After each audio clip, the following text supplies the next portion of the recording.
Hey, Happy New Year! In this video, I'm talking about relations, people, and how we humans reflect ourselves in everything else, and specifically also in people. Um, and for starting out, I would like to share an anecdote out of my high school life that I look back to fondly. For various reasons, I was very well known.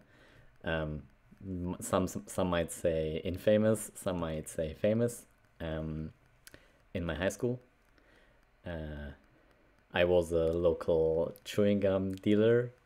So usually in the big breaks, all the kids are in the yard.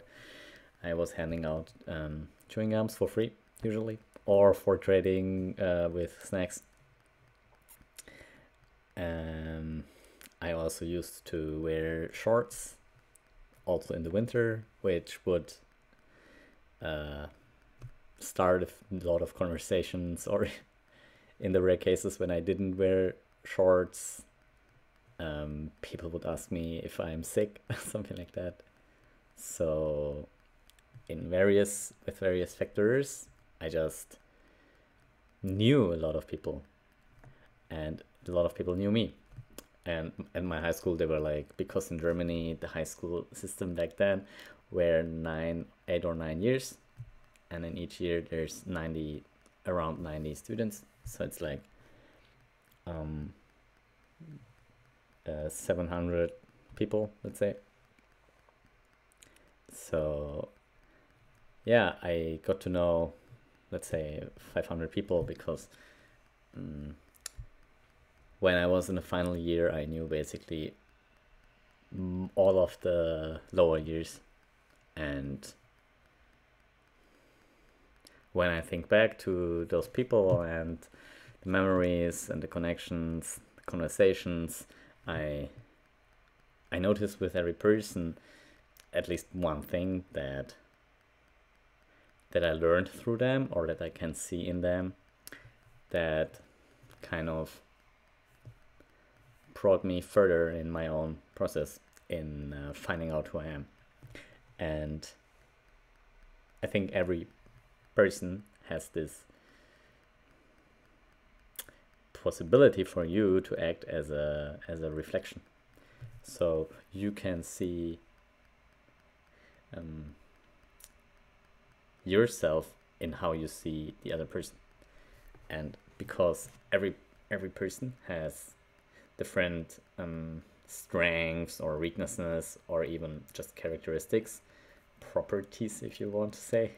Like, someone is a football player, someone really likes football, someone likes to play the guitar, someone makes great jokes, someone is maybe more shy. Um, so kind of different person acts as a different reflection surface for everyone else. So that's why I think that in every person you can also find other reflections of yourself. And this is something that came really natural to me. Like, it took me many years to even kind of realize this fact that it had been like that in high school. In high school, it had the biggest extent. It started very early in my life. Like, I think since I am 4 or something, I was going to the playground by myself and spending my days there, and I met many people there. Like, it was kind of a mini society, right? Like, or like a mini high school. There are the different gangs, if you want to say, and the different alliances or friendships, and different interests, different maybe conflicts. Like, if two groups of people want to play at the same soccer field, either one of them bullies the others out, or you come to an agreement. Maybe the youngers are challenging the olders, and the olders cannot say no because they would lose face. So I learned a lot about kind of social systems starting from playground. but I also met so many people, and I was always really observant about how do I perceive this. And like in my later years recently, I'm looking back and I see how I saw myself in those people. And I think this is amazing. Like, um, even if you never, for example, if you meet a person and you can't seem to find a topic that both of you can match with and like interact and have a nice conversation, you can spark your curiosity about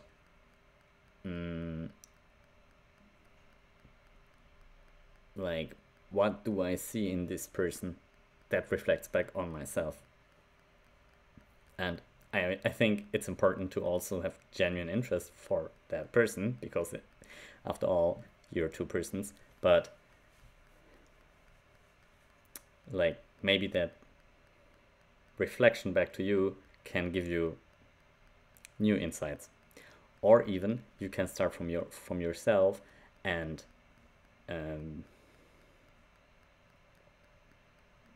ask a question. So you have a specific experience, like the person shared a small thing, you have a specific experience that expands on it, so you ask a very specific question, and then you're going to see, does this person have the same experience, or how does the experience of this person differ from mine? So maybe it can open up new perspectives for you, or new possibilities you haven't seen before.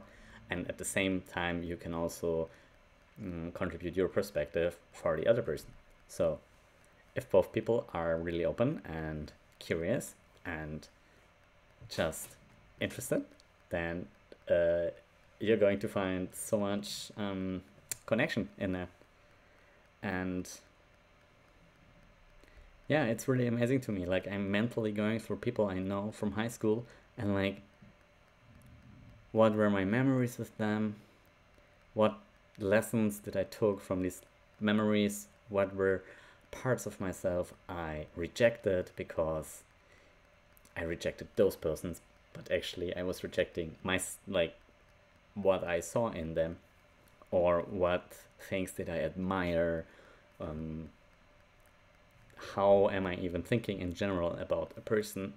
What are the criteria I'm looking for, or I notice? I think very early on, there's not a very strategic or ordered approach. It's just like you let your curiosity lead you, and when you're young, you notice things. You're not even thinking about how it could be useful for you, or why you're even doing it in the first place. Like, it's not like later, I don't know, maybe in the work life or so, where you have an objective, which is also fine, by the way. But I do think there's a certain more naivety at play, and it can lead to completely different findings or outcomes. And I do try to go back to my naivety a lot, because there's just such a joyful thing in naivety. And when you're in a safe space, you don't have to be afraid that your naivety is like being used against you. Your friends might laugh at you lovingly about it, or they might be naive themselves. Yeah. And I think, and I don't know if people do that. Like, I would really like to know, do many people see themselves, like, how conscious is it for people? How conscious do they see themselves in others? Is it normal, like, to have many hundreds people, like multiple hundreds of people, to kind of connect with and see yourself in? Or how do people in general approach this topic? Is it just a random part of life where it's like at the same time, I don't know, you have friends, you have hobbies, and then you have this kind of aspect of self growth that is supported by reflections? Or is it something people don't? Is it not a thing for many people? Like, I just don't know, because it's such a recent discovery of mine. Like, in this specificity, I don't know. It is quite recent, but the general topic has been on my heart and my mind for a long time already. So I just wanted to share this because I'm really excited about it, and it is something very precious to me, and it's exciting to me, and it has really, really, really helped me a lot in my life to encounter others and really find out more about myself by seeing the reflections in someone else. And there's one thing I told in a workshop,